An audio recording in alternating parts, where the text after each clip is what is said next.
ಇಷ್ಟು ಕಷ್ಟಪಟ್ಟು ಧಾರವಾಡಕ್ಕೆ ಬಂದು ಡೈಲಿ ಏನು ನಮ್ಮ ಪಪ್ಪ ಮಮ್ಮಿ ಏನ್ ಮಾಡ್ತಾರ, ಡೈಲಿ ದುಡಿತಾರ. ಸೊ ಅಷ್ಟೆಲ್ಲ ಕಷ್ಟ ಪಡ್ತಾರ, ಸ್ವಲ್ಪ ಬೆಳೆ ಕೊಡುದಿಲ್ವಾ? ಹೈಕೋರ್ಟ್ ಅವರು 50% ರಿಕ್ರೂಟ್ಮೆಂಟ್ ಮಾಡಂತ ಕೊಟ್ಟವ್ರೆ, ಏನ್ ಮಾಡ್ತಾವ್ರೆ? ಎಲ್ಲ ಏಜ್ ಆದ ತಕ್ಷಣ ರಿಕ್ರೂಟ್ ಮಾಡಿ ಏನಾಯ್ತು? ನಮ್ಮ ಹಾಕೋಯ್ತು ತಾನೆ. ನಾಚಿಕೆ ಮಾನ ಮರೆಯದಿದ್ರೆ ವಿದ್ಯಾರ್ಥಿಗಳ ಜೀವನದ ವಿಷಯ ಆಟ ಆಡ್ತಿದ್ದಿಲ್ಲ. ಇವಾಗಾದ್ರೂ ನೀವು ಎಚ್ಚೆತ್ತುಕೊಳ್ಳಿ. We want justice.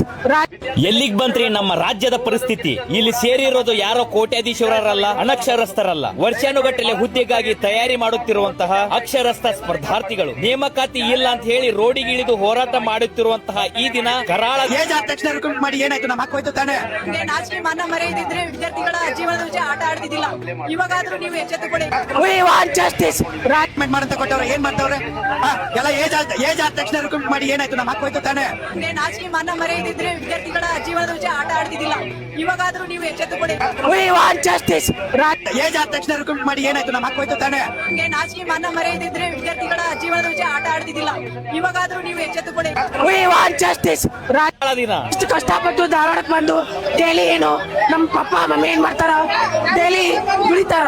ಸೊ ಅಷ್ಟೆಲ್ಲ ಕಷ್ಟ ಪಡ್ತಾರ, ಸ್ವಲ್ಪ ಬೆಳೆ ಕೊಡುದಿಲ್ವಾ? ಹೈಕೋರ್ಟ್ ಅವರು 50% ರಿಕ್ರೂಟ್ಮೆಂಟ್ ಮಾಡಂತ ಕೊಟ್ಟವ್ರೆ, ಏನ್ ಮಾಡ್ತಾವ್ರೆ? ಎಲ್ಲ ಏಜ್ ಆದ ತಕ್ಷಣ ರಿಕ್ರೂಟ್ ಮಾಡಿ ಏನಾಯ್ತು? ನಮ್ಮ ಹಾಕೋಯ್ತು ತಾನೆ.